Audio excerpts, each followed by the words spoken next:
Hey guys, obviously this is just a rough draft, so bear with me here. I chose the topic of being optimistic. I chose this topic because this has had a very big impact on my life. I've had very big changes in my life to where I've needed to be optimistic through all of them. Um, I usually keep on the phrase, or I guess rely on the phrase, when you think you can, then you can.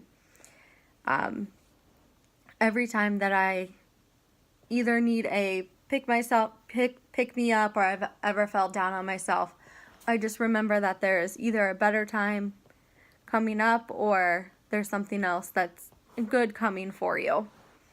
I've had plenty of ups and downs through my life, and I know that there's always something better coming around the corner. I know that sometimes it's hard to have a smile on your face, but when you do, it's going to make the world a better place. So whenever you have a brighter outlook, there's nothing better than that. So I have three main points that I want to go ahead and talk about today. The first one is when I was 12 years old, I tore my rotator cuff playing softball. I threw the ball from right field to home plate, and I felt a pop in my shoulder. I ran off the field crying, and we went and had an MRI on my shoulder. They told me that I wouldn't be able to play again unless I had surgery. And even if I did have surgery, I would only be at a 70% what I was before. I didn't let that stop me. I was optimistic about it. I went through physical therapy for it. I did end up playing for 2 or 3 more years before I just couldn't take the pain anymore. So my second main point that I want to go ahead and talk about today is when I was 20 years old, I moved 600 miles away to be with my husband and our 18-month-old son. He joined the Marine Corps when he was 21 years old. We moved to Jacksonville, North Carolina, and that was probably one of the hardest things I've ever had to do. Being in a whole new town, a whole new city, a whole new state, with just me, him, and our 18-month-old, it was rough. I'm the biggest mommy and daddy's girl you've probably ever met. I never lived away from home, never done anything like that in my entire life. So doing that for me, that was probably the scariest thing that I've ever done. They would come to visit us probably every other month, if not more than that. I knew that I had to be optimistic and just try my best, knowing that good things were coming out of that, and I was making a good decision for my family. The third thing that I wanted to talk about today is while I was in North Carolina, I did start having these they started out like panic attacks, but then they ended up being, I would almost black out when I was driving. And when I was driving one time, I blacked out with our son in the car. He was about 3 at the time. I blacked out and I drove our car into the side of a guardrail. I wasn't hurt. He wasn't hurt. We didn't hit anything.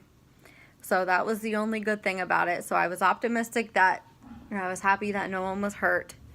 The bad thing was, ended up going to a neurologist.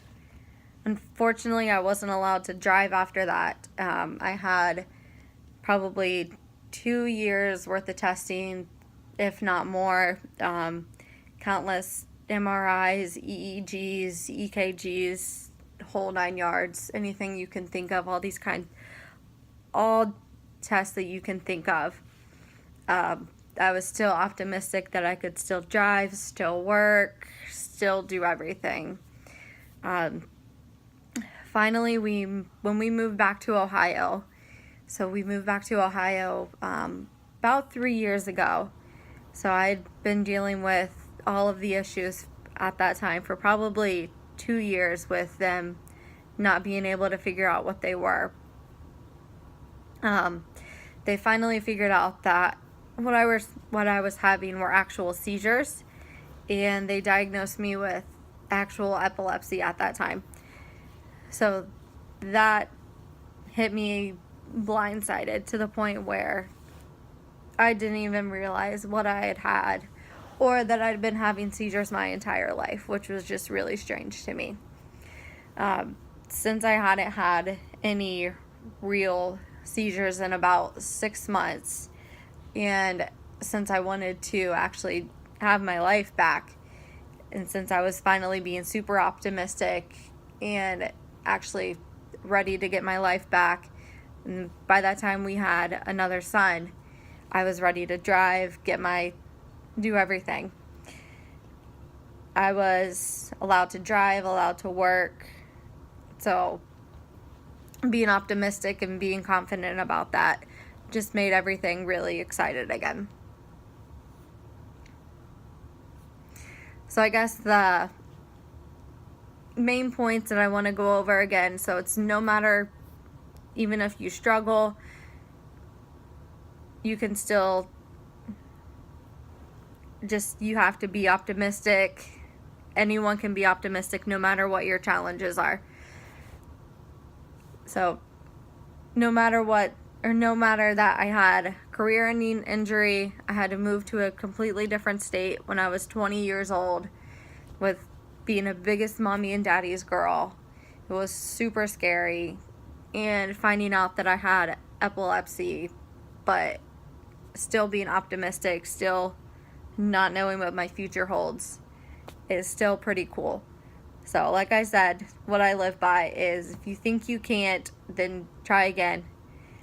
I guess the lasting impression I want to leave is, when you stay optimistic, staying optimistic is difficult when you make it. However, you have to change your mindset, and then you'll be ready for anything. So obviously this is just the rough draft. I will go ahead and clean it up for the next time.